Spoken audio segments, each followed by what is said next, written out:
Assalamualaikum warahmatullahi wabarakatuh. Saya Dewi Rusmaniar dari kelas TI 3C dengan NIM 225336113. Saya akan menjelaskan modul 8 tentang lapisan jaringan. Karakteristik lapisan jaringan. Lapisan jaringan menyediakan layanan untuk memungkinkan perangkat akhir bertukar data melalui jaringan. IP versi 4 dan IP versi 6 adalah protokol komunikasi lapisan jaringan utama. Lapisan jaringan juga mencakup protokol routing OSPF dan protokol pesan seperti ICMP. Protokol lapisan jaringan melakukan 4 operasi dasar, yaitu pengalamatan perangkat akhir, enkapsulasi, perutean, dan deenkapsulasi. IP versi 4 dan IP versi 6 menentukan struktur paket dan pemrosesan yang digunakan untuk membawa data dari satu host ke host lainnya. IP merangkum segmen lapisan transport dengan menambahkan header IP yang digunakan untuk mengirimkan paket ke host tujuan. Header IP diperiksa oleh perangkat layer 3 yaitu router saat melintasi jaringan ke tujuannya. Karakter IP adalah tidak ada koneksi, upaya terbaik, dan independen terhadap media. IP bersifat connectionless, artinya tidak ada koneksi end-to-end khusus yang dibuat oleh IP sebelum data dikirim. Protokol IP tidak menjamin bahwa semua paket yang dikirimkan benar-benar diterima. Ini adalah definisi dari karakteristik upaya yang tidak dapat diandalkan atau upaya terbaik. IP beroperasi secara independen dari media yang membawa data pada lapisan bawah tumpukan protokol. Selanjutnya, paket IP versi 4. Header paket IP versi 4 terdiri dari kolom yang berisi informasi tentang paket tersebut. Bidang ini berisi bilangan biner yang diperiksa oleh proses layer 3. Nilai biner setiap bidang mengidentifikasi berbagai pengaturan paket IP. Bidang penting dalam header paket IP versi 4 meliputi versi, DS, checksum, header, TTL, protokol, serta alamat IP versi 4 sumber dan tujuan. Selanjutnya paket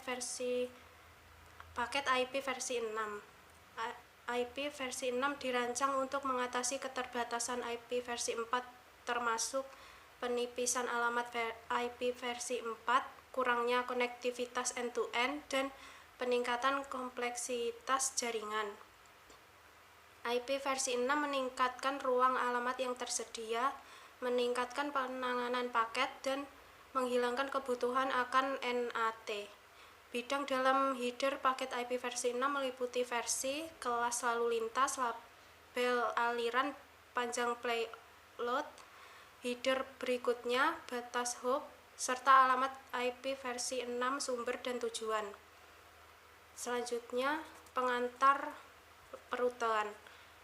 Ketika sebuah host mengirimkan paket ke host lain, ia berkonsultasi dengan tabel routingnya untuk menentukan kemana harus mengirim paket tersebut. Jika host tujuan berada di jaringan jarak jauh, paket diteruskan ke gateway default yang biasanya merupakan router lokal.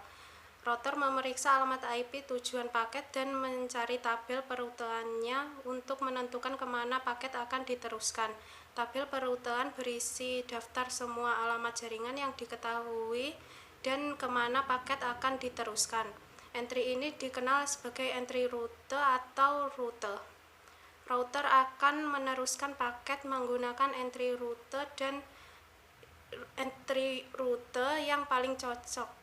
Tabel perutean router menyimpan 3 jenis entry rute, yaitu jaringan yang terhubung langsung, jaringan jarak jauh, dan rute default. Router mempelajari jaringan jarak jauh secara manual atau secara dinamis menggunakan protokol perutean dinamis. Rute statis adalah entry rute yang dikonfigurasi secara manual. Rute statis mencakup alamat jaringan jarak jauh dan alamat IP router host berikutnya. OSPF dan EIGRP adalah dua protokol routing dinamis. Perintah show IP rute, istimewa mode EXEC digunakan untuk melihat tabel routing IP versi 4 pada router Cisco iOS.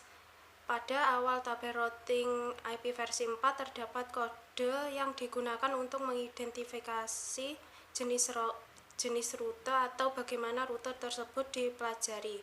Sumber rute umum atau kode meliputi L untuk alamat IP antarmuka lokal yang terhubung langsung, C untuk jaringan yang terhubung langsung, S untuk rute statis dikonfigurasi secara manual oleh administrator, O untuk buka jalur terpendek pertama, D untuk protokol perutean gerbang interior yang ditingkatkan.